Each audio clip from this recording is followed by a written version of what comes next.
Okay, so today it's a pleasure to have Gabi Zafrir, who will tell us about n equals to 5 SCFTs and quaternionic reflection groups. Take it away. Okay, thank you very much, Julius, for the introduction. So what I'm going to talk about today is based on this paper that appeared last year and was done in collaboration with Ani Rudel. So the general motivation of what we're going to talk about today concerns the issue of classification of CFTs. In general, the problem of classifying CFTs is a rather interesting one. It can teach us much about quantum field theory and also about RG flows, and also can reveal interesting relations with both mathematics and string theory. However, it is quite a difficult problem to do if you want to do it in full generality. In order to make some progress, it's quite convenient to add additional symmetries, which will make the problem easier. Of particular importance is supersymmetry, and sufficiently high degree of supersymmetry seems to make the problem much more manageable. At least in that regard, the observed SCFTs with higher supersymmetry appear to be relatively limited. What I will discuss today is some ideas about how to try to classify SCFTs with a number of supercharges greater than 8. In that case, the numbers seem limited enough that you might be able to enumerate them. And we see that there is an interesting relation in this SCFT between their moduli spaces and reflection groups that can be used as some basis for perhaps for classification. Now, this talk will be primarily concerned with actually the least supersymmetric member in this family, which are 3D unequal to 5 SCFTs. What I will specifically try to argue for is for a possible classification scheme of them in terms of quaternionic reflection groups. All right, so that's the broad idea of the talk. The actual outline is going to be as follows. I'll begin with some introduction. I'll try to give some broader overview of this idea of classification of SCFTs and on what are reflection groups and the relation between the two of them to use through the moduli space. Then I will discuss the case of 3D unequal to 5 SCFTs and propose the idea that there might be some classification scheme of them in terms of quaternionic reflection groups. Then I will go on to discuss the known cases of n equal to 5 SCFTs to try to check that they indeed conform to the proposed classification program. Finally, I will end up with a few conclusions. All right. So the standard way that we usually think of quantum field theory is some RG flow between a UV and IR theory. And the dupe UV and IR, we expect to have scale and Lorentz invariants. It is believed that for interacting theory, this follows an answer to conformal invariance. As such, we usually think of quantum field theory as an RG flow between a UV CFT and an IR CFT. Now, the interesting thing with CFTs is that the CFTs, particularly interacting ones, are quite constrained. This can be somewhat thought as the origin of phenomena like duality and universality. Essentially, there seems to be much less interacting CFTs compared to interacting non-conformal theories, and therefore many non-conformal theories are going to have to share the CFT at the IR or UV fixed point. This raises the possibility that perhaps we can classify SCFTs. However, it still seems to be quite difficult to classify all SCFTs. A convenient way to simplify the problem is to add some level of symmetry.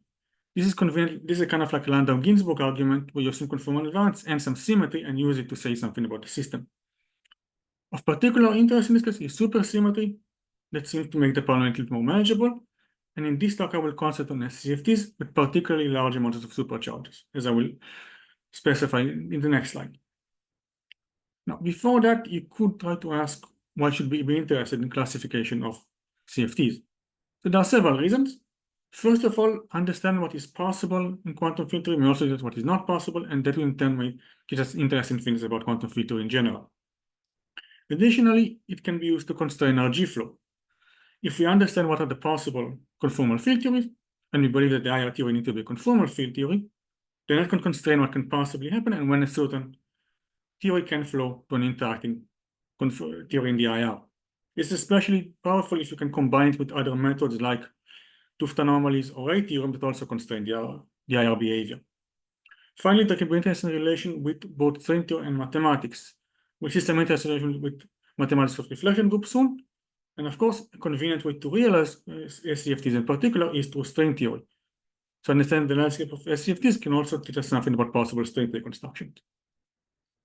All right, so I'll first begin with some brief overview of the classification of SCFTs with more than 10 supercharges. I kind of summarize it in this table here. Since I'm dealing with quantum filtering, I will work with the maximum dimension in 6 dimensions.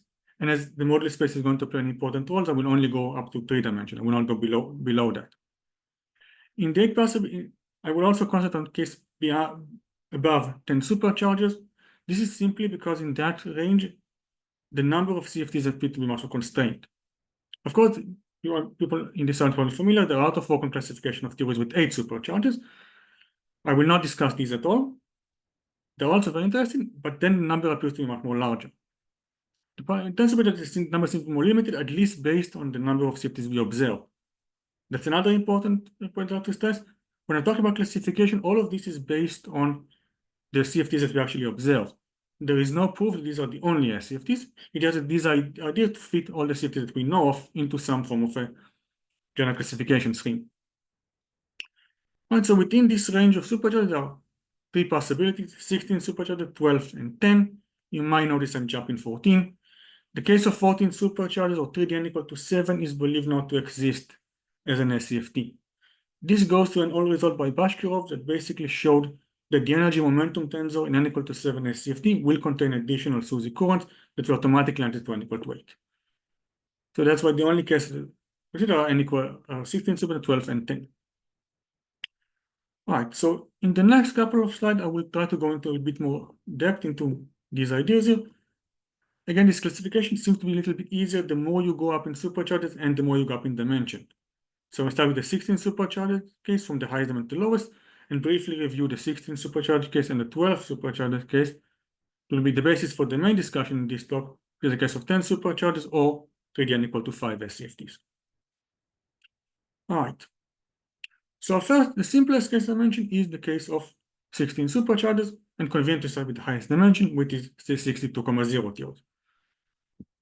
Now, all known 62,0 theories are given by some choice of an ADE algebra, up to some subtle discrete issue that I'm going to mention a little bit in the next slide. As such, it's believed that 6-dimensional 2,0 should be classified by choice of an ADE algebra. The case of D equal to 12 is a bit simpler. In this case, it's believed there are no n equal to 2 SCFTs for the simple reason that there is no superalgebra that can be used in a superconformal group in 5 dimensions. The next case is 4D n equal to 4.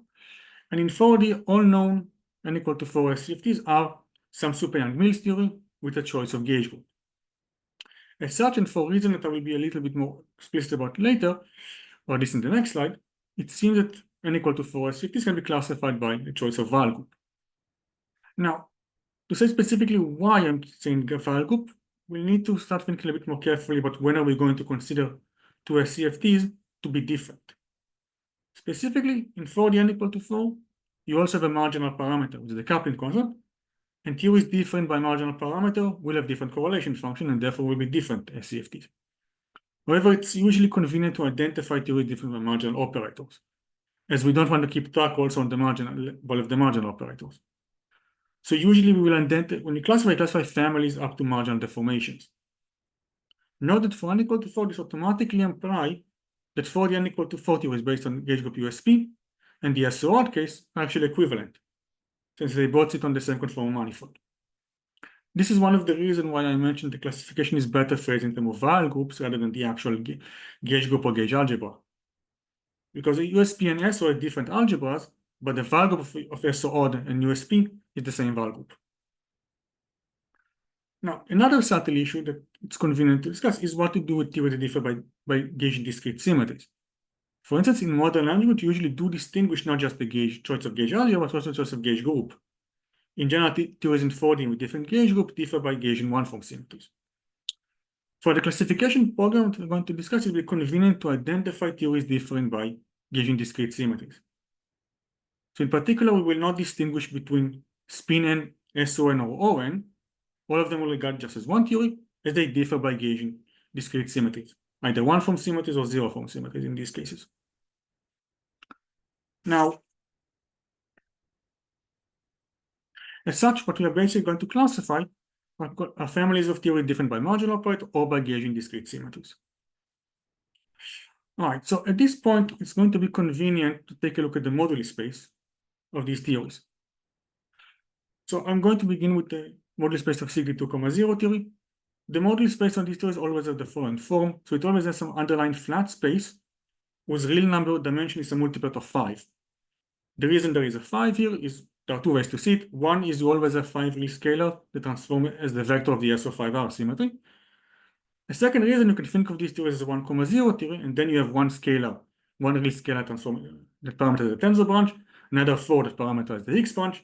They have to join together because they have supersymmetry, so you always have some multiplet of 5. The moduli space in general is not completely flat, but rather it is quotiented by some discrete group. For the theory that I will consider here, this group is always the Val group of one of these simply laced Lie groups, which underlines the classification. So essentially, once you've chosen the 60 SCFT, you've chosen some AD group, you will fix the moduli space to be this moduli space, again up to some discrete issue that I will mention soon. The case in 4D is very similar, but the moduli space is again some flat space. Now the coordinates are the multiplet of 6. Your R symmetry is now SO4 or SO6, and you always have 6 real scalar transforming as the vector of the SO6. Alternatively, you can again break it into the Coulomb and Higgs branch. So you have 4 real scalar parameterizing the Higgs branch and another 2 parameterizing the Coulomb branch, which is a complex space in 4 dimensions. And as before, this space will generally be quotiented by some discrete group, which will be precisely the Val group of the underlying Lie group that the SCFT is defined using it. As such, a convenient way to phrase the verification in terms of the moduli space. Basically, once you chose the Val group, you fix the moduli space. This will automatically also identify theories different by marginal operators. So two different marginal operators, at least in 4 have the same moduli space. Right. There is one subtle issue that I'm going to have to address, and that has to do with what happens when you gauge discrete symmetry. So as I mentioned, we want to identify theories different by discrete symmetries, but it is possible to change the moduli space by gauging discrete symmetries. As an example, consider the case of O2N.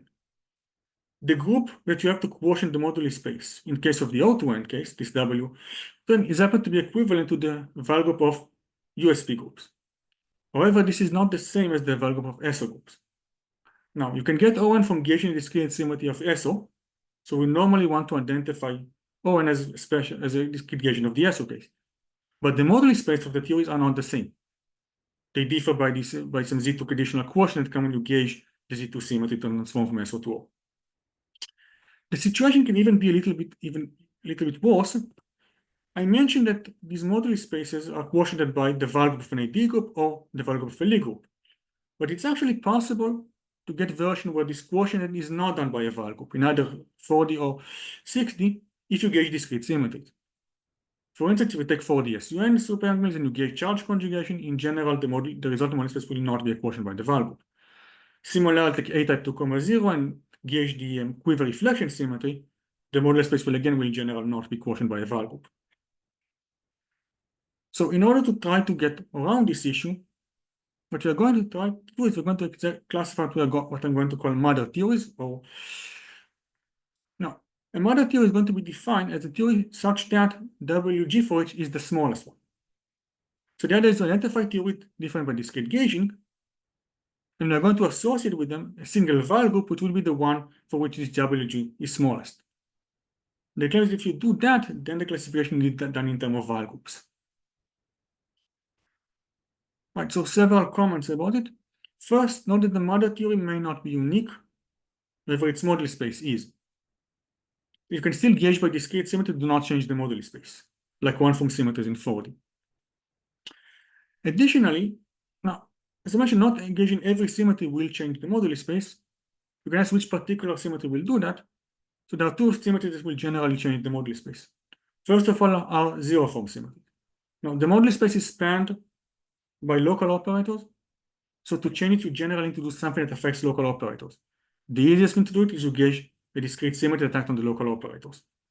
If you do that, you need to quotient by that discrete symmetry as well. And if it has some non-trivial action on the operator spanning the moduli space, it will change the moduli space. In general, it will going to make WG bigger. Now, if you gauge a discrete zero-form symmetry, you in general get a new D-2 form symmetry. Gauging that D-2 form symmetry will ungauge the zero form symmetry and basically get you back to the theory before you gauge the zero form symmetry. As such, if you gauge a D-2 form symmetry, you essentially make WG smaller. You kind of ungauge a discrete symmetry, which then make WG to be smaller than what it was before. As such, this allows us to phrase this condition of mother theory in a different way. As a mother theory is a theory that has no non-anomalous D-2 form symmetries. Essentially, you have ungauged every possible discrete symmetry you could. You have made WG the smallest one it can possibly be, and therefore it's impossible to make it any smaller. The nice thing about this criteria is that it is independent of the family, but only on the given theory. So if I give you a theory, you can determine whether or not it's a mother theory or not by simply examining its global symmetry spectrum. Right, so to give some example, consider 4D unequal to 4 SO2 supersymmetric theory. This theory has no two-form symmetry, and so in principle it can be a mother theory. Now, as I said, it's not unique. Spin 2n and SO2n mod Z2 also have no two-form symmetry, can also be mother theories. They differ from this theory by gauging the one-form symmetries. However, note that O2n, on the other hand, is not a mother theory.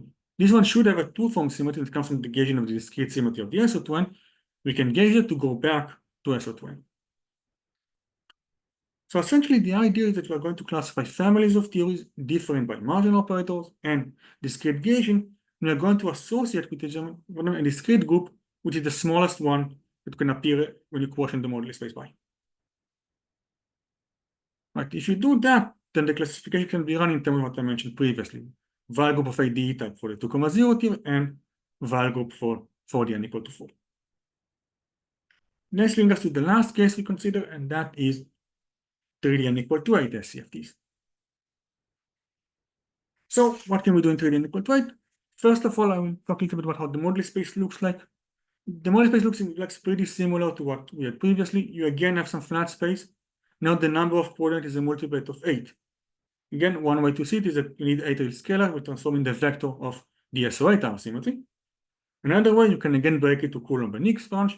Higgs branch will still need 4 real scalar, but Coulomb branch of 3D unequal to 4, as I'm sure is well known in this form, is a hyperkähler space, so it also spanned by 4 real scalars. And the group is, and the moduli space again will be quotiented by some discrete group. Now, you can always build a 3D unequal to 8 CFT by taking some maximally supersymmetric in Mills theory, in which case this discrete group will be the val group underlying the supersymmetric Mills theory. So we can again have theories whose quotient group is a val group of some Lie group. However, in 3D unequal to 8, that's not the only possibility. Unlike in 4D, there are known theories that realize what the val group, what quotient in this moduli space is not a val group of any Lie group. The specific example is referred to as BLG theories of the Bogart, Lambert, and Gustafsson that originally discovered it. It can be described by the following matter content. Here, as we are in the Quiver meeting, I've also drawn a quiver. The gauge content is you have 2SU2 gauge group. There are Chern-Simons matter theories, and also Chern-Simons term. The level I will always denote the level by a subscript, so it's K for one and minus K for the other one. Additionally, there are two bifundamental hypermultiplets. You can work out the moduli space, and it turns out to be R16, quotiented again by some discrete group, which in this case turns out to be a dihedral group. When I'm talking about this moduli, by the way, specifically for the variant where the gauge group is SU2 times SU2 mod Z2. The moduli space depends on the discrete gauging in 3 dimensions, so that's a specific variant that you need. This is also turned out to be the mother theory. You cannot get this group to be any smaller. Now, the dihedral group is in general not a val group. As such, it seems that in 3D, if you want to try to think about what sort of possible groups you can have here, and therefore find some classification or some underlying connection, it's going to need to be something more than just val groups. So then this naturally raises the question of what does the val group and the dihedral group have in common? And they do have one thing in common. They are both examples of reflection groups. So what is a reflection group? Simply speaking, a reflection group is a group generated by reflections. Specifically, consider the space Rn, so you have a real n-dimensional space. You can parameterize it by some and coordinates that are all real numbers. You consider a transformation on these real numbers that I will call a reflection, which take the coordinate to minus itself.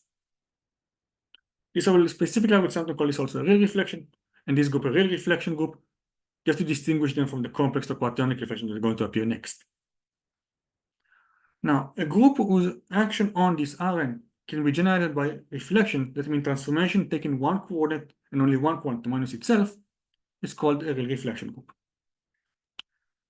Notice that this definition also automatically assumes some specific action on the space. So reflection group is not defined just as an abstract group, but also as a group, also by given some specific action on the space. So particularly when I'm saying that these groups are really reflection group, I also mean that they act on the space, in this case, the moduli space, in the way of in exactly the same way as the reflection group acts. That means it's basically by reflection of the coordinates. Now, also, when I'm saying that the coordinate, that one and only one coordinate has to have reflected, it can also be one combination of the coordinate, as I'm free to redefine the coordinates and choose some other combination of them as the coordinates. The specific example that realizes this possibility, and it's quite common in reflection group in general, is a permutation. If I have two coordinates, the action that permutes these two coordinates is a reflection, as it takes the difference of the coordinate to minus itself, but leaves the sum invariant.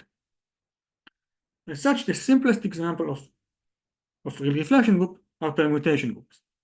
For instance, you consider the group S3 acting by permutation of the coordinates x1, x2, x3. That's an example of a reflection group. For instance, we can generate it by the permutation of x1 and x2, and x2 and x3. The permutation of x1 and x2 acts as a reflection on the difference of x1 minus x2. The permutation of x2 and x3 acts as a reflection on x2 minus x3.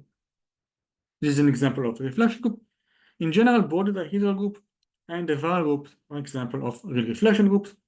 If you recall, the Weyl groups are defined as the groups generated by reflection along the roots of a root system. And therefore, by definition, the Weyl groups are real reflection groups.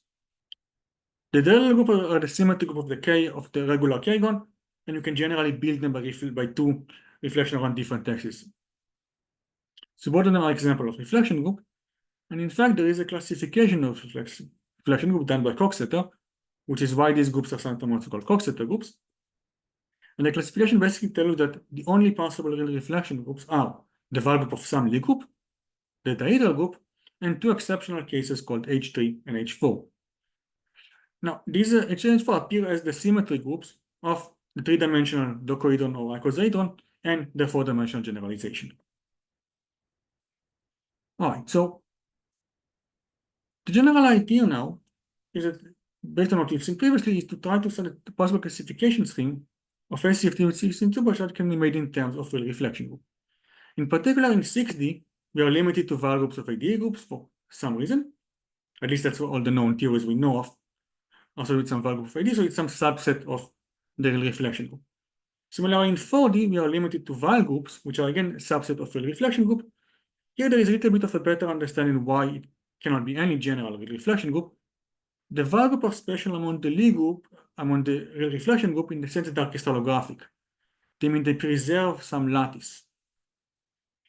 Now, if you have an n equal to 2 theory, when you go in the Coulomb match, in general, you have an electromagnetic lattice, which you should preserve. So whatever you quotient the moduli space, you should preserve that lattice.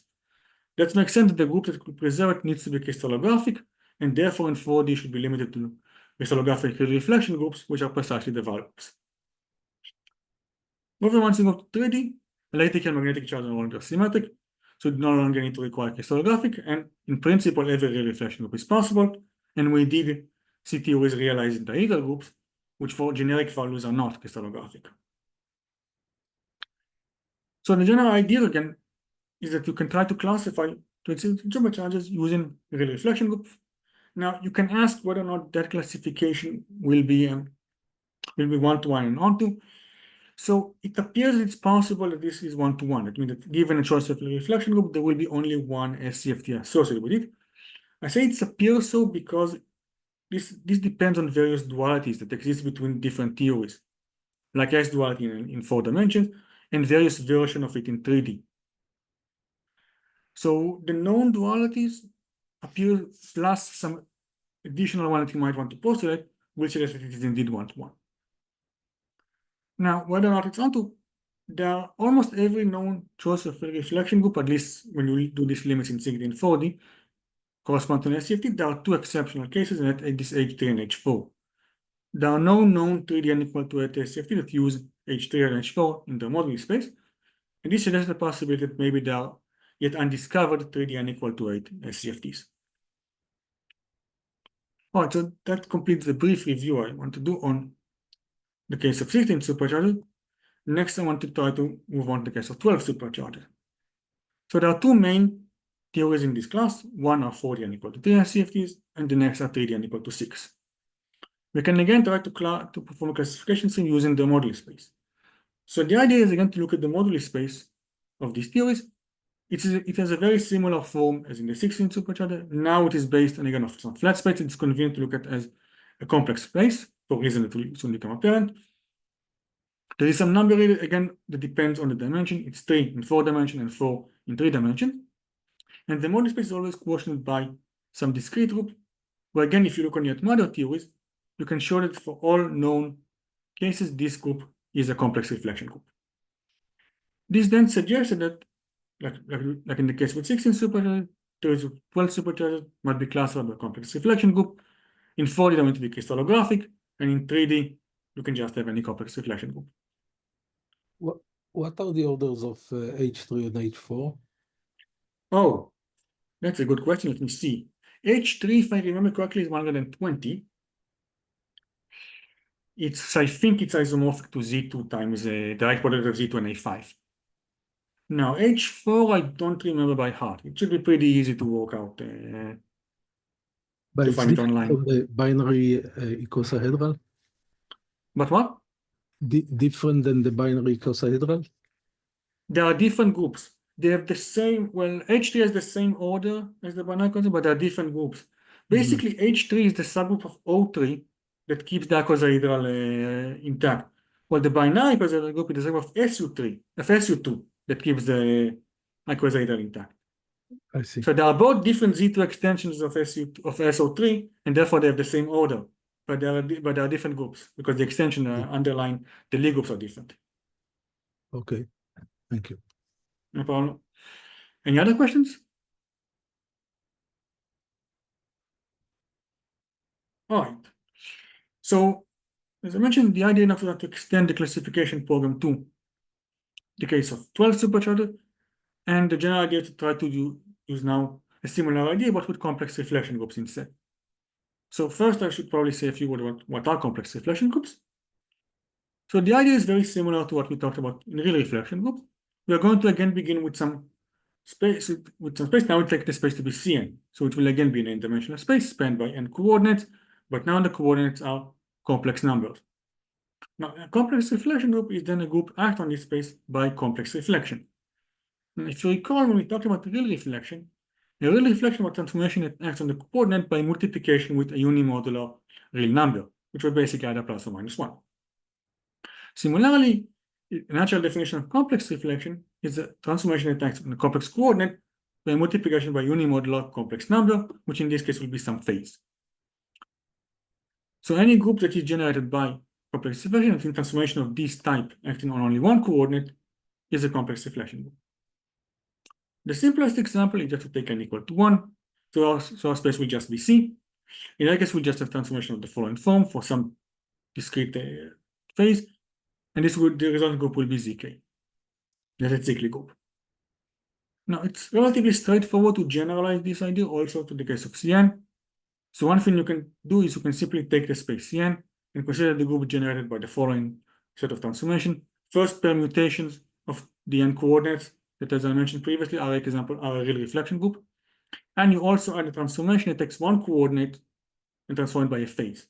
Of course, you can now transform this, do this transformation on any other coordinate because of the permutation symmetry. This then builds a complex reflection, which is usually referred to as GK1n. If k is equal to 2, you can notice this it reduces to a reflection, and then these types of group reduces to a real reflection. When k is equal to 1, it's Sn, the Val group of Sun, and when k is equal to 2, the Val group of USP1. So you can think of these groups as a generalization of the Val group of the classical groups, at least. Now, like in the case of real reflection groups, there is a classification of complex reflection groups done by Shepard and Todd. Now, it's somewhat similar to the classification of simple Lie groups in the sense that complex reflection can be broken to a single infinite family, and then you have a collection of exceptional cases. The infinite family is this GK, it's called GKPN, where P is some divisor of K. For the special case of p equal to 1, it is this complex reflection group I presented in the previous slide. As I mentioned, it's equivalent to the value of the classical group when k is reduced to 1 and 2. So you can figure out some generalization of the value group of the classical Lie groups for the complex reflection case. It is crystallographic if k is equal to the specific values, which you might identify in the as the values possible for the S1 construction. Now, the exceptionals are usually denoted as GI for I goes from 4 to 37. It's include, of course, the value group of the exceptional groups, at least F4 is 67 and 8. If you're worried about G2, the value of G2 turns out to be inside each GKPN. Specifically, it's G662, apparently. But the 34 exceptional, only 16 are crystallographic. These include, of course, these 4 value groups, so there are only 12 of them that are genuine crystallographic complex reflection groups. That means that are not real reflection groups. All right. So you can now try to, again, as I mentioned, try to classify, or this proposed that you might be able to classify SCFTs with 12 supercharges using complex reflection groups. So specifically in the case of 3-dimension, the model space of Do you yes? know how the classification was done?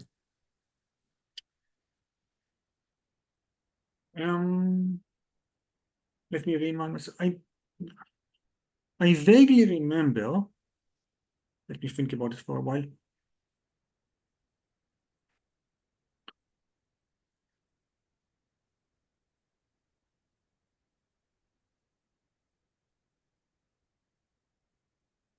No, I don't remember completely. I remember bits of how we can do it, but I don't. I don't want to answer right now because I'm not. I have some vague recollection, but I don't remember completely. So I don't want to commit on that. Fortunately, sorry. Right. Okay. I can try to maybe say after the talk if I can remember a little bit better. Okay. Any other questions?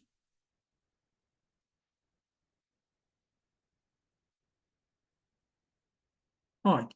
So, as I mentioned, we can try to use this as an idea to classify or propose a classification program of SCFTs with 12 supercharges. So I'm going to briefly explain what you see if you try to do that. So first, 4-dimension equal to 3 SCFTs.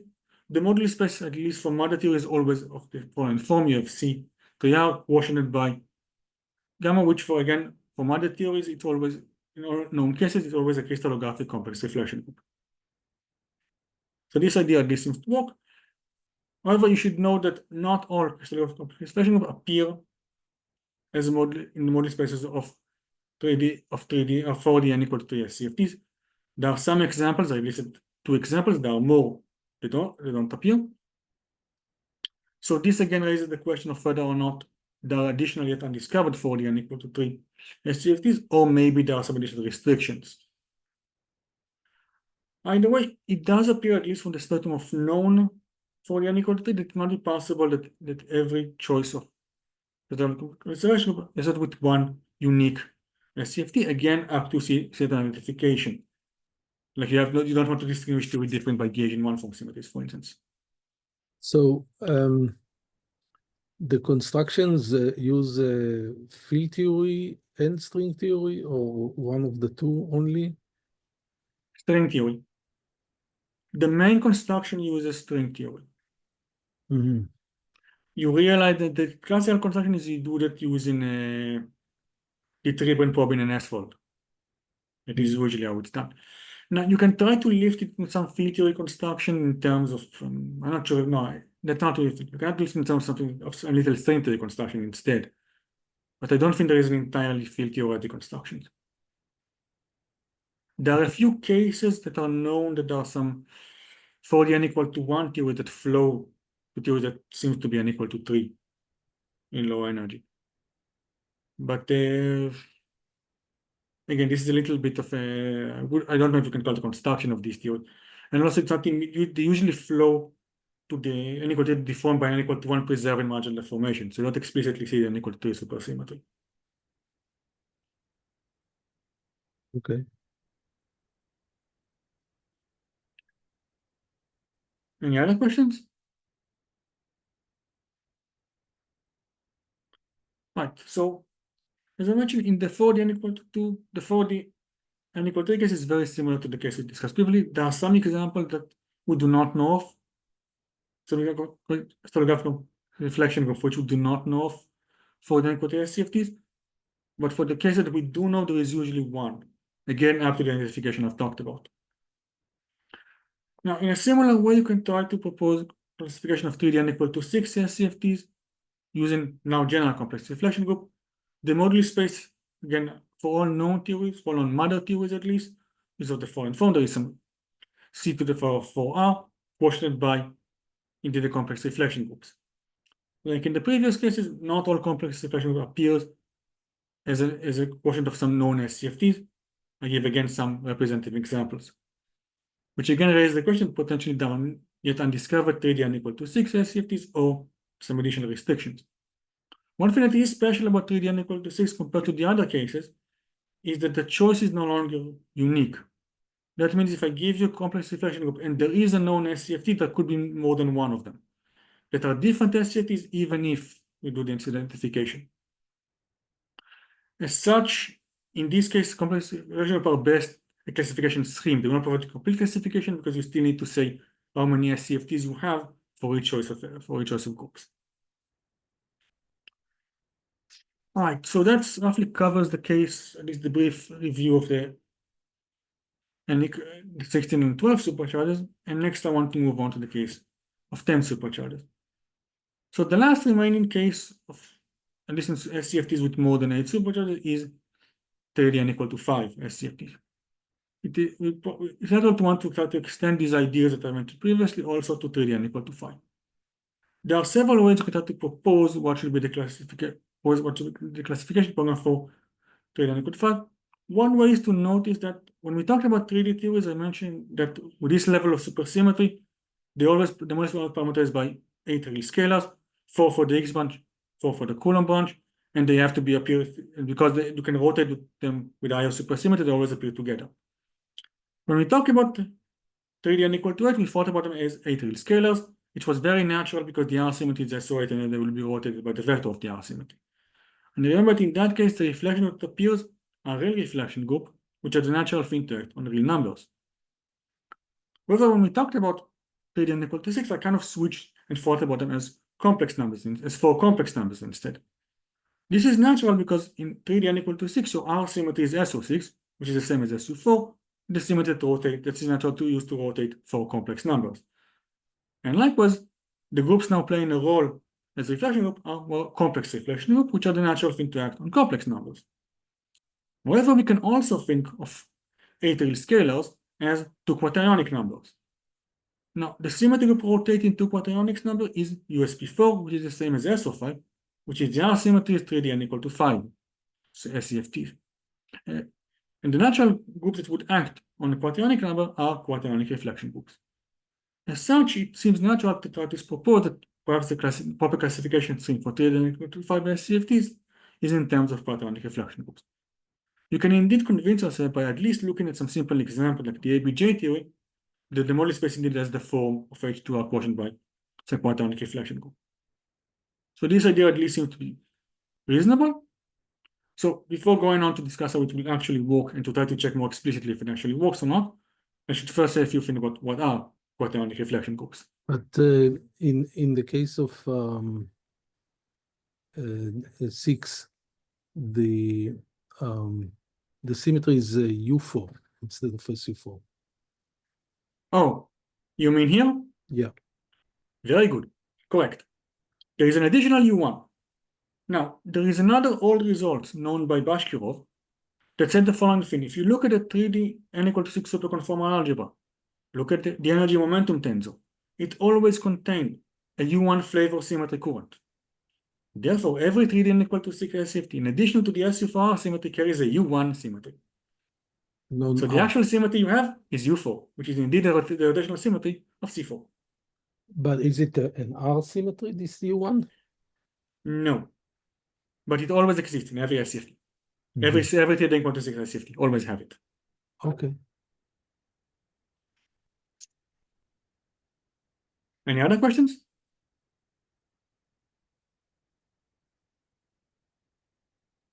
Oh, So we want quaternionic reflection groups. So quaternionic reflection is defined in a very similar way to the complex O'Reilly reflection group I mentioned previously. Instead of the Rn or Cn, we now replace it by Agn. So you have n coordinates specified by n coordinates, which are now going to be given by quaternionic numbers. And we can consider the transformation what I'm going to call quaternionic reflection. We take a single coordinate and transform by multiplying it by some union modular quaternion.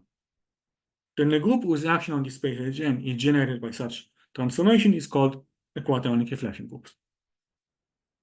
As before, it's convenient to start first with the case when n is equal to 1, and then generalize to build some examples with the case equal to 1, and then generalize to higher n case. So when n is equal to 1, we just have a single coordinate, quaternion coordinate. The transformation we just reduce to multiplying by some unimodular quaternion. The group will then be some discrete group spanned by these unimodular quaternions.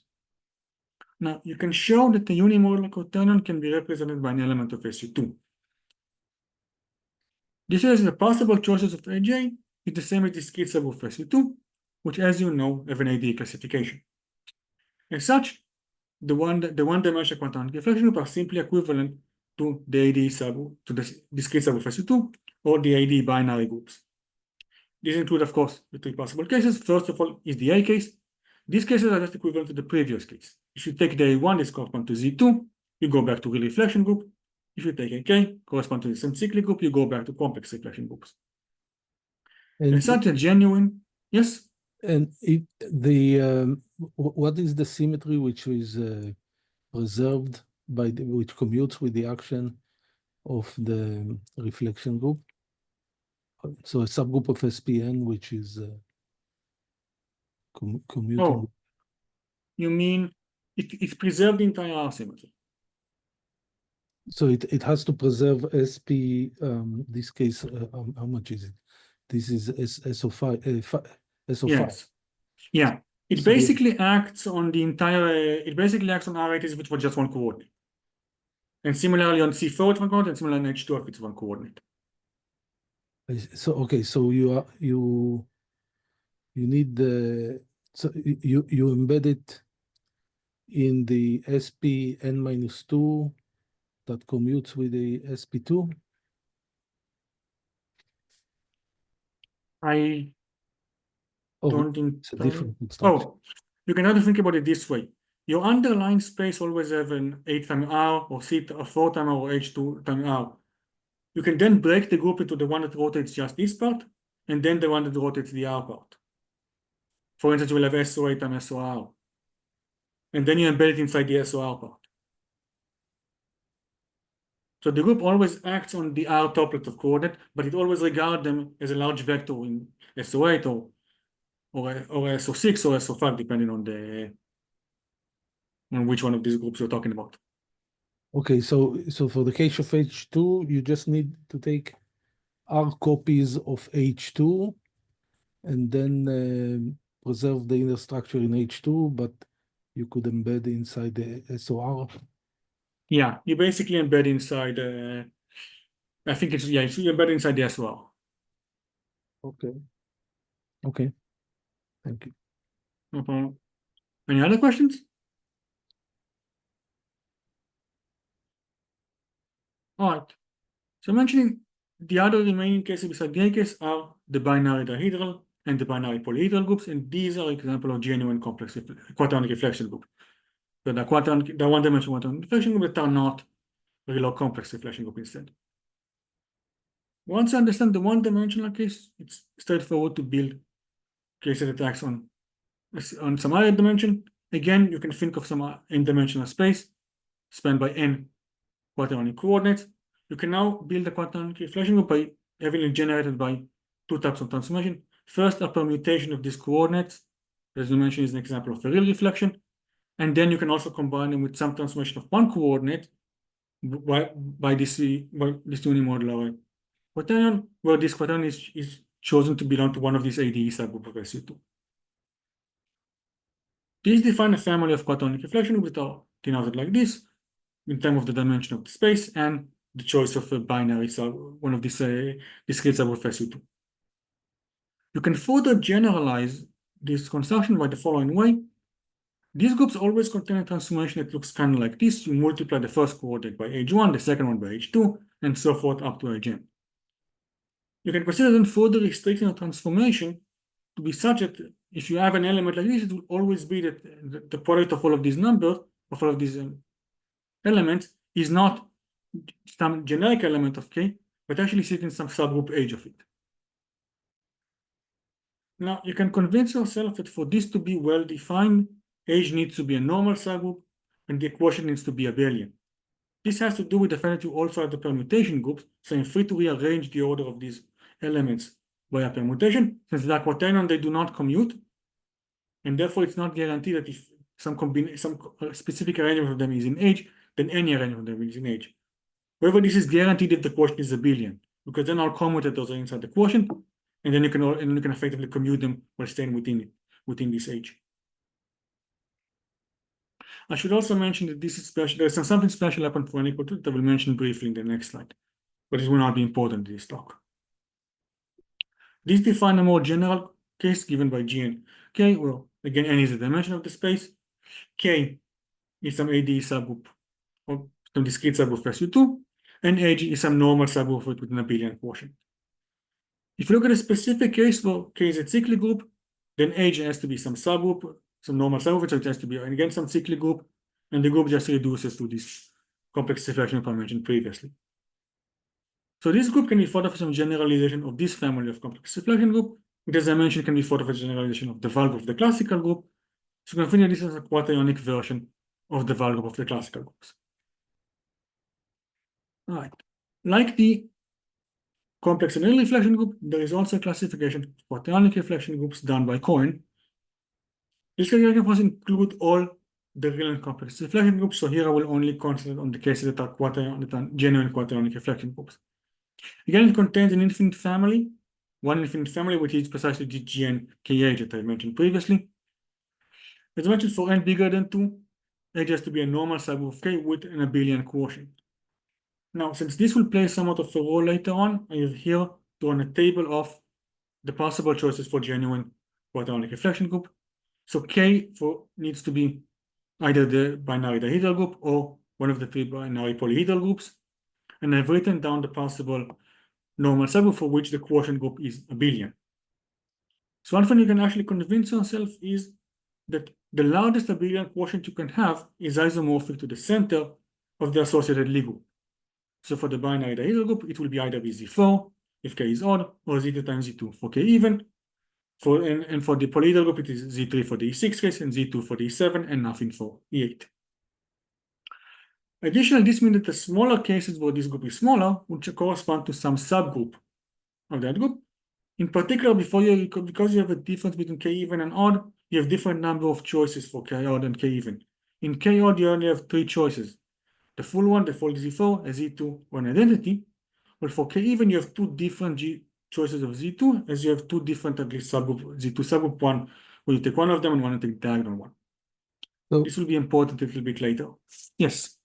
So I see that Q8 is the only one which is not a subgroup of SU2. It's a binary, why? It's a binary dihedral group. I think it's the binary 2. Right? That's I think is Q8.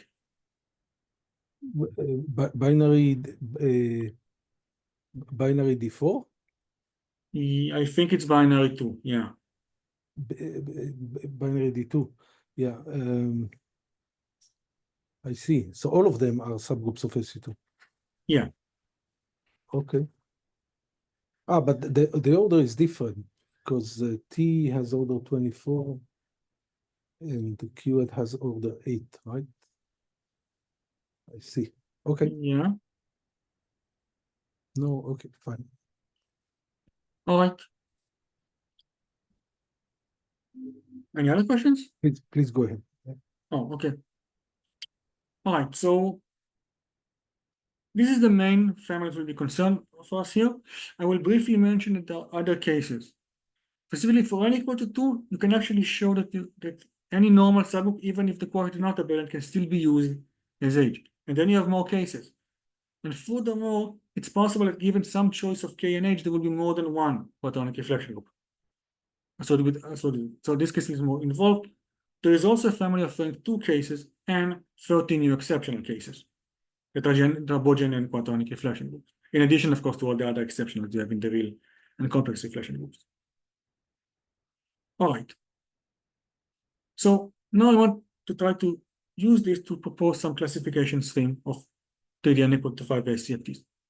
Specifically, what we want to propose is that similarly to what we observe in the case of 16 and 12 supercharges, that the model space of all mother 3D unequal to 5 SCFTs will be of the form of C4R quotiented by gamma, where gamma will now be a quaternionic reflection.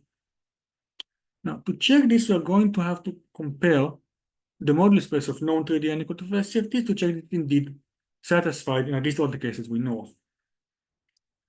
Now, there are two main ways to engineer 3D unequal to 5 SCFTs. One is in field theory using a Lagrangian construction. Specifically, it is known from the work of Goethe and Witten that a relatively simple way to generate 3D theories with more than 8 supercharges is the following way.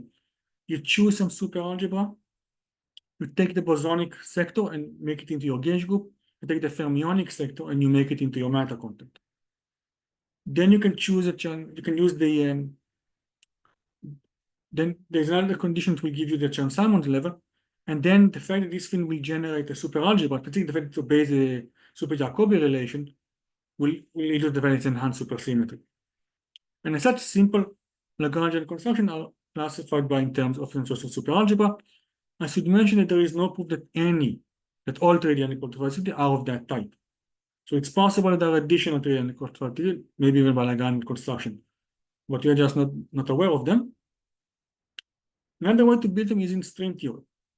In the following way, you can take M2 brane, probe in a C4 mode gamma singularity, where this gamma is again some discrete subgroup of SU2.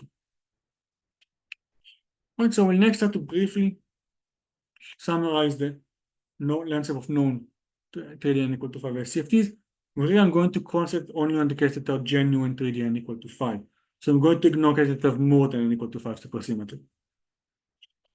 So there are 4 particular cases in Lagrangian that have Lagrangian description. One is based on the superalgebra OSP. The gauge sector is OSP and times SO. There are 2 Chern-Simons terms here.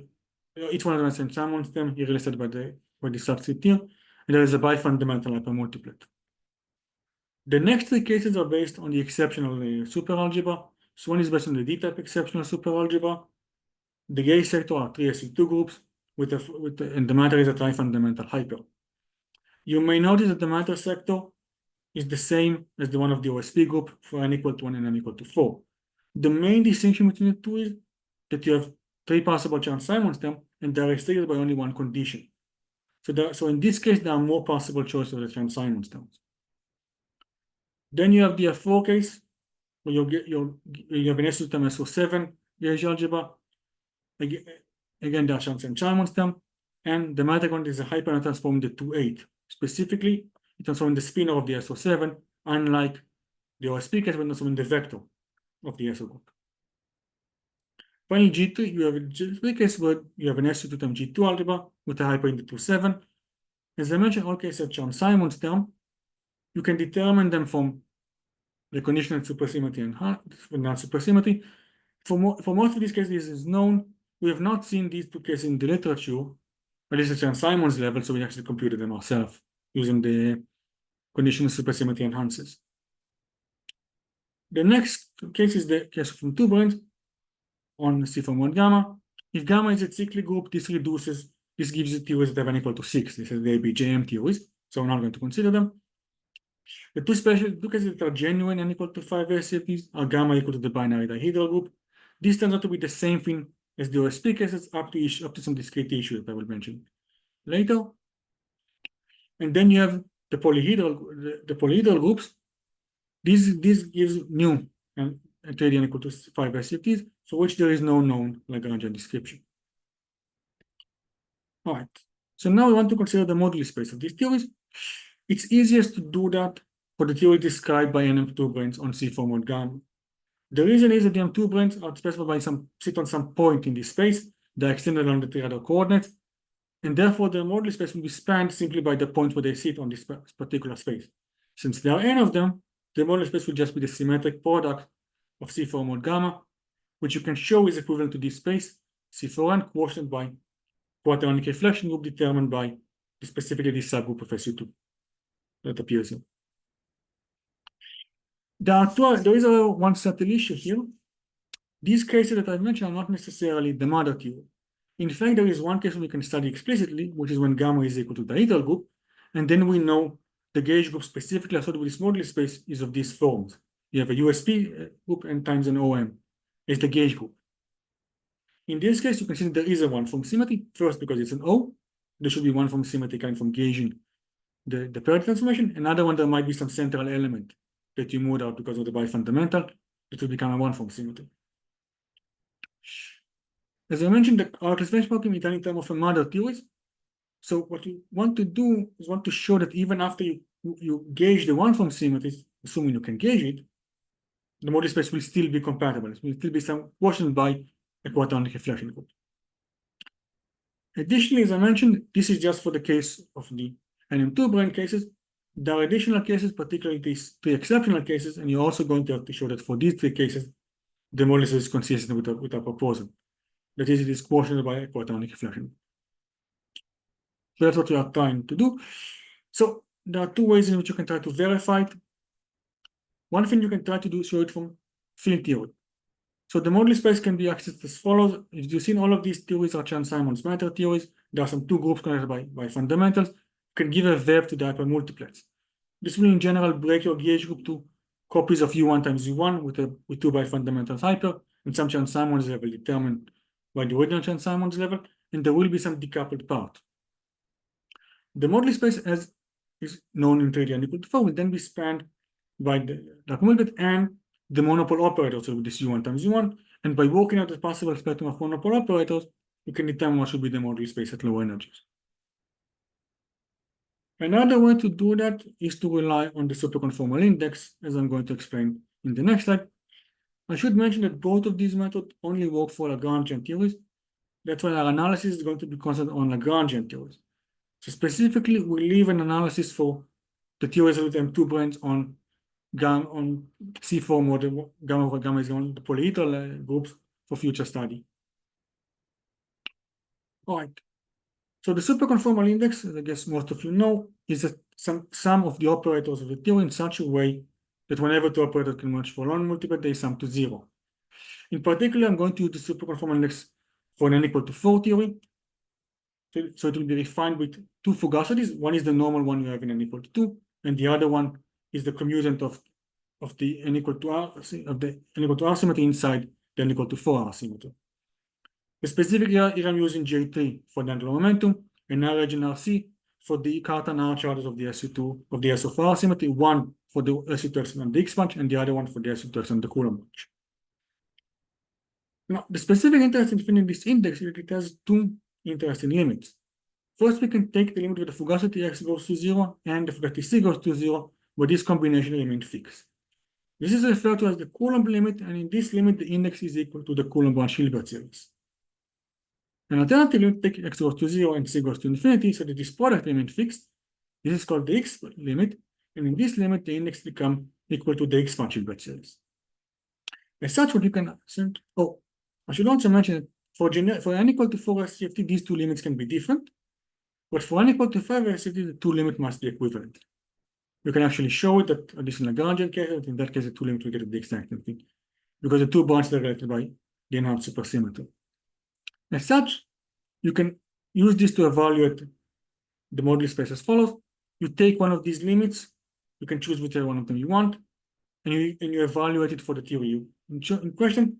This should get you an expression equivalent to the Hilbert series of the moduli space, either the X branch or Coulomb branch, which are the same here, which you can now compare against the expansion just when counting the generators, and you have an explicit expansion to how the moduli space should look like. So there is an asymmetry. One is given by the sum, the other by the Not asymmetry? How do you? Sorry, I didn't hear the question. I lost it somewhere in the middle. In the definition, you have with J3 and a sum and P with a difference, but no J3. So on the other hand, the description that you give is kind of symmetric with respect to the exchange of X and C. Yeah, the reason it works this way, it's basically as to the following fact. As I mentioned, this Caesar fugacity, if you think about it from n equal to 2 viewpoint, it is the commutant of n equal to 2 inside the R symmetry. So for SO4, if you're n equal to 4, this will be just a U1. But in n equal to 5, it's becoming SO3. And such, C is symmetric and the C goes to 1 over C, which is the value of SO3. So the transformation that exchanges the Coulomb and Nix functions actually become a part of the Val group of the SO3. So in general, the point is this index on written out here is for n equal to 4 theory. In n equal to 4, they are not symmetric. Of course, the X and Coulomb branch are both hypercarrier spaces, but they can be different hypercarrier spaces. They're not necessarily the same. It's only n equal to 5 that this symmetry is enforced because of this value, because this property of the fugacity C, which comes from the fact that it's a carton of an SO3. I see. Okay. Anything else?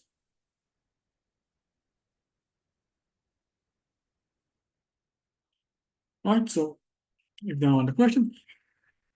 Okay, so now we can try to use this to analyze the model space. I will begin with the OSP cases. So as I mentioned, if you look at the case with the NM2 branes on C4 mod gamma, the model space will be again quotiented by some quaternionic reflection group. In this case, where this chosen subgroup of SU2 appears in both entries. Now, mentioning in general, you will have a one form. You can ask what happens when you gauge the one form. The natural expectation is that one of these group is going to become one of the normal subgroups instead. This is essentially because that's what happened when you have O, for instance. If you have O, the Val group of O is the same one here, but that K is equal to Z2. And when you go to SO, K remains Z2, but H becomes just identity.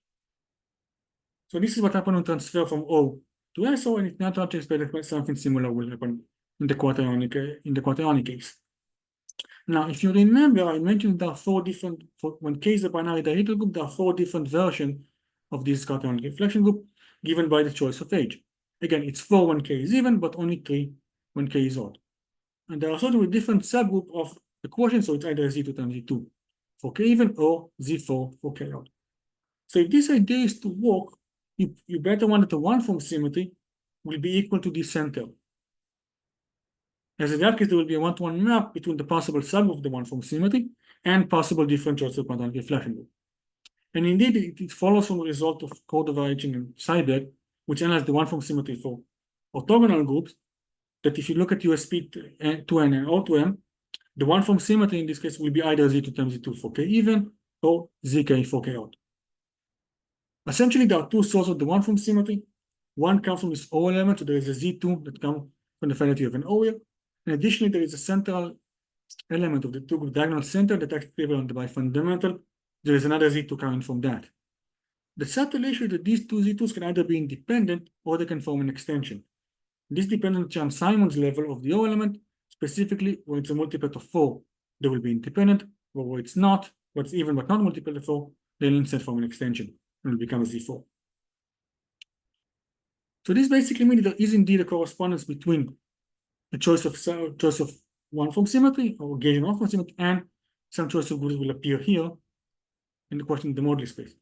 This allows you to build some idea of what should probably be the model space. And here I've summarized what you actually find from both the field theory analysis and from looking at using the superconformal index, at least for lower values of n and k. Here I'm also going to concentrate on the case where the rank is equal, and I will going to talk a little bit soon what happens when the rank are not equal. What is the action of G on H? G, which one is G? The quaternionic reflection group.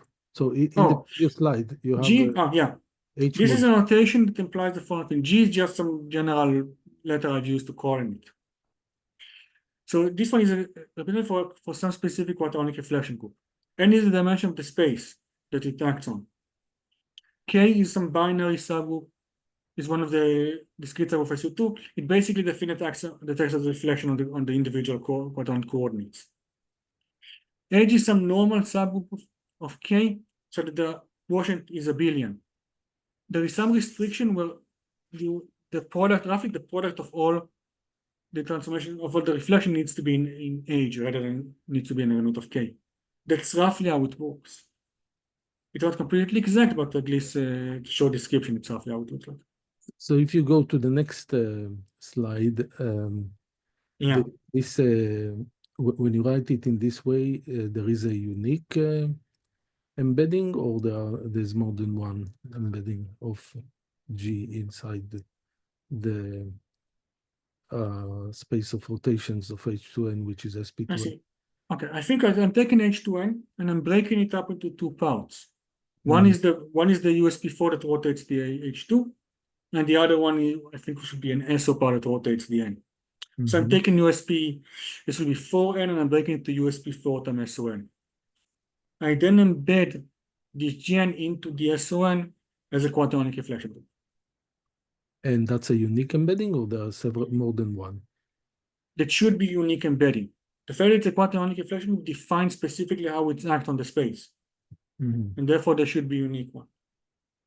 Okay. Yeah, it will be nice to see an example to see how maybe a matrix or the. Yeah, you can write them down as matrices. I'm not going to do that here, but you say it's straightforward, but based on the definitions. Yeah, we have some matrix examples in the paper if you want to look. I see. Okay. Thank you. Well, so as I mentioned, when you take the ranks to be equal, you can show that this should be the mapping based on Bird from field theory and from some check that you could do with the superconformal index, again, at least for low rank and values of K. Now, if you go to the, if you go to the unequal rank, this is where it gets a little bit more complicated. There are two complications. First of all, you may not always be able to take the quotient because there might be anomalies that prevent you from doing that. Secondly, even if you can take the quotient, it's possible for the moduli space to not change. So it might remain the same one you have in the orthogonal case without quotient. The question whether or not it's happened or not depends on some particular properties of the rank difference, which I'm not going to talk about it here. What is, for our purposes, the only thing important is for every one of these cases, the moduli space is quotiented by a quaternionic reflection group, and therefore it works with our proposal. For the rank even case, this will be the mother theory because this is the case where this group is smallest. If you're in the case where there is some rank difference, it could be one of the other one instead. You may not be able to get to this theory, or the moduli space will not change when you go from one of these one to this one. But either way, it will be a quaternionic reflection group. Right. So finally, I will need to talk a bit about the exceptional cases. So you can now work out the exceptional cases in a very similar manner. So I'll begin with the D type. Again, your matter quantities, you have three SU2 groups, a tri-fundamental hyper. There are three Chern-Simons level obeying this restriction. You can show that you can solve it with the following way, where L, P, and S are integers, and P and S have no common divisor. You can then show explicitly with the superconformal index, for instance, that the moduli space will have this form. So it will be C4 quotiented by some binary data group, which is of course an example of a reflection group. I should mention that in circummathematical cases, you can take a Z2 quotient here. This case is similar to the OSP case with unequal ranks. So sometimes you can take the quotient, and sometimes it changes the moduli space, sometimes it doesn't. It depends on some difference in Chern-Simons level. Even if it does change, the moduli space changes to this form, which is again quotiented by a quaternionic reflection group. In the case of F4, there is again a diagonal central element. You can take it so the mother theory will be of this form, and you can again argue from field theory and at least support it with the superconformal index for low values of K at least, and argue that this should be the moduli space in that case. And similarly for G3, you can argue this is a moduli space. In all cases, you can notice it's quotiented by a quaternionic reflection group, particularly in this case, the binary dihedral group. So overall, we see that again, the moduli of all known matter are distinct Lagrangian cases that we could work out, 3-dimensional equal to 5 SCFTs, appears to be of the form C4R quotiented by gamma, where gamma is a quaternionic reflection group. So this again consistent with the proposal that we are making. I should say that like the n equal to 6 case, you can have two you have two different theories that share the same quaternionic reflection group. An example, these two cases with uneven ranks, USP4 and SO5, and USP4 and SO8 mod Z2, both of them are mother theories and both of them have this moduli space. Do you I have should also, do yes, you have a expressions for the Hilbert series for the previous table? All of those are four complex dimensional. you mean this one? No, the one this one, yeah, the four complex dimensional one, yeah. So Oh, well, yeah, but the expression that we are using is the following one.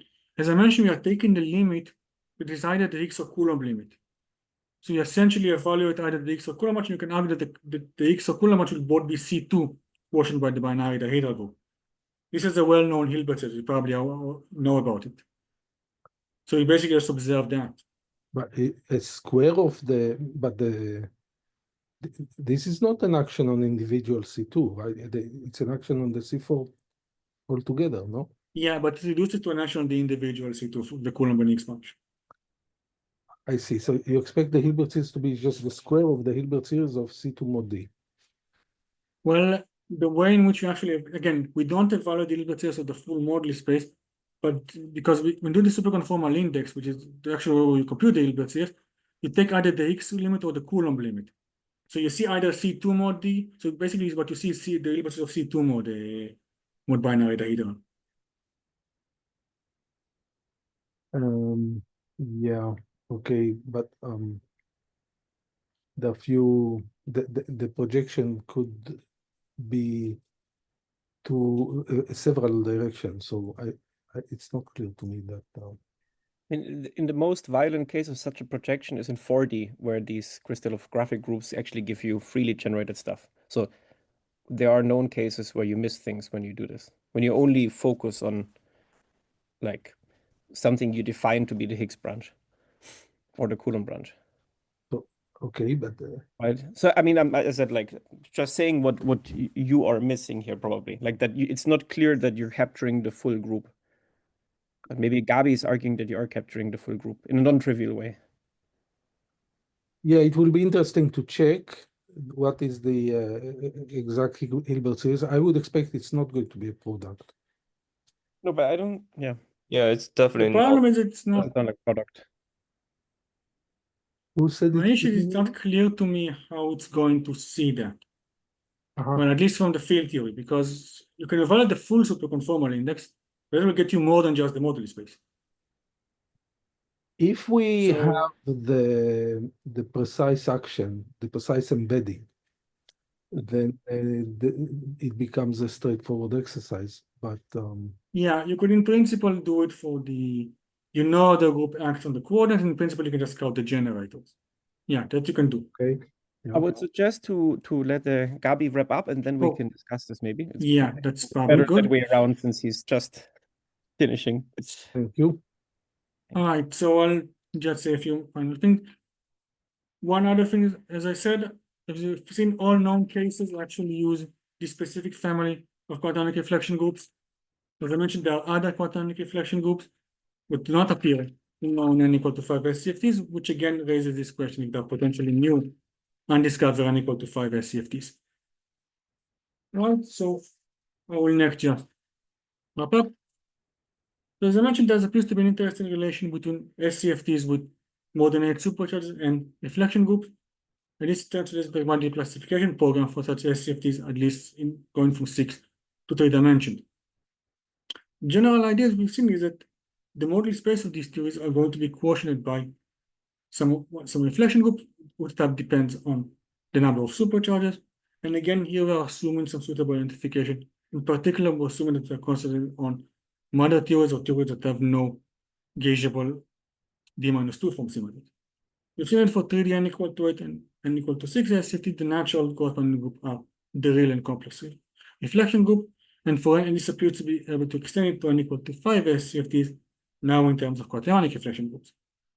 And this is simply consistent, at least with the moduli space of known 3-dimensional n equal to 5 SCFTs. So there are several open questions. First of all, as you've noticed, there are some well, some reflection group for which there is no known associated SCFT, and it's an interesting case if this additional case can be found. I mean, that they exist, or maybe there are additional restrictions. Second, in 3D n equal to 6 and equal to 5, there is more than one choice with each choice of group. And then there is an interesting question: how do you determine the number of theories with the choice of group? Is it some parameters of the reflection group themselves, or is it something else? That is interesting if you try to want to really lift into classification program, complete classification program. Then, the second question is there some intersection with the theories themselves? In order to really understand classification, you're going to also know which theories are distinct and which one are actually dual. So when I talked about this model space, you may notice that the model space of all of these theories is equationed by a binary data group, and you can choose K or this number LPS, and there will be some cases where they have the same model space. Then you can ask, are these theories distinct theories, or maybe they're secretly the same theory? This question has not been checked that clearly for n equal to 5, as this would not be interesting to check if there are some dualities among these classes. Finally, it's interesting to have some relation between this classification in different dimensions. For instance, we have seen that the type of group changes when you go around dimensions. In some cases, it's quite easy to understand, like between 60 and 40, because given some choice of an ADE Lie group, you can get the non-simply laced one by folding the diagram, which is what happens when you do discrete, when you do twisted quantification, for instance. So it's interesting that you can try to understand better the relation between different dimensions. Finally, it's interesting you can find some relation with string theory constructions, because I mentioned one nice way to build SCFTs is using string theory constructions. Right, I think I can end here. Okay, let's thank Gabi. Do we have more questions? So about different theories having the same moduli space, are the indices different for these theories? Yeah. And there is no gauging of some symmetry so that one index matches the other? Like these are distinct these are really distinct conformal field theories in the IR, even though the moduli space is the same? My suspicion is that yes. Again, the indices are different. Now, why not you can gauge a symmetry and get one again? If you can see it in the field theory, I guess might be able to.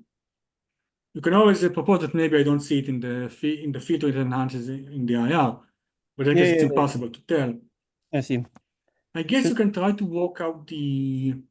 Maybe you can try to work out the partition function, the S3 partition function, and show that they are different. That will probably convince you that they are not by discrete gauging. So it's not something like Seiberg or Haroni and so on, duality in the IR? It doesn't look like that. Basically, it has to do with the fact that you can give this rank difference. Yeah, I see. And the rank difference seems to change the theories. It changes when you go on the model, it gives you some decoupled part that will contribute something. In some cases, this decoupled part not to be equivalent to an empty theory. And then there are dualities relating to cases, let's say, without a rank difference. This happens if the rank difference becomes too big. But for sufficiently small rank compared to K, they appear to be different theories. And in some cases, they have the same moduli space. It depends on the number, different because it depends on whether or not you can gauge the one from symmetry or not. It may be anomalous when you have this. So it depends on that, but there are some cases where there are different values of this difference that will lead to the same moduli space. Is there any chance of getting a VOA for these theories? Because these sometimes distinguish between theories which have the same moduli space, or at least that have the same Higgs branch, for example. It's a simple way to distinguish them, because it tells you something about stuff that remains somewhere on the generic part, away from the singularities. But yeah, the only thing I can say, I cannot really give you a good answer. I haven't thought about it. I know that there are some relation between the story about VOA for 3D theories, basically.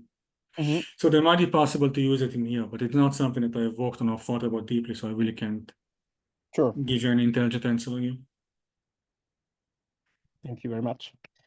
Do we have more questions? Yeah, maybe also related questions. So, can you say how many deformations of your modular space can be turned down? What? Can you repeat that? So, we have this orbifold as your modular space, you will have many deformations, right? I guess not all of them can be turned on in your physics theory, right? That's a nice point. You think blowing up the orbifold point, for instance? Yeah. Like, are there masses, for example, that you can Yeah. turn on that will do this for you? You see, there are no, in 3D, I think once you go to behind 3D n equal to 4, there are no masses, no relevant, I think, no marginal. The only thing you can do is go on the moduli space. Mm.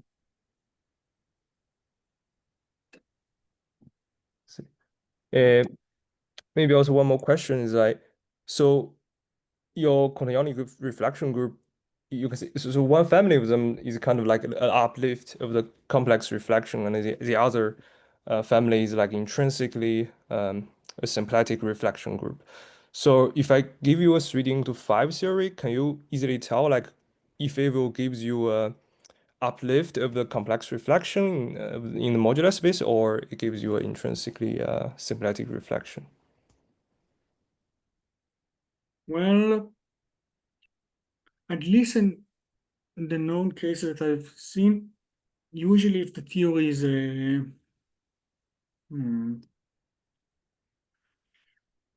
I think it's usually the theory that gives you quaternionic reflection group that are genuine quaternionic reflection group or are 3D n equal to 5.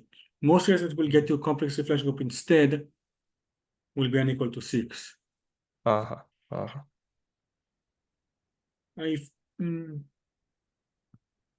That's at least what I think. I'm not sure if it's for all cases because I cannot really say I analyzed all of them. It's not related with like the type of your gauge group, right? Like if it's also symplectic or if it's just unitary. So this is not so Well, related. unitary, of course, get you 3D n equal AB generator n equal to 6, and for the other symmetric will usually give you 3D n equal. But there are examples where you also get n equal to 6. Mhm. For instance, if you have USP2 times I think it was USP2 times or USP2n times U1, I think, something like or SO2. One of these families where the rank is low enough is actually n equal to 6. And in that case, this happened with the special case where the binary data group just becomes E4. And then it's the same as the A type group. Mhm. Thank you. No. We have more questions for Gabi.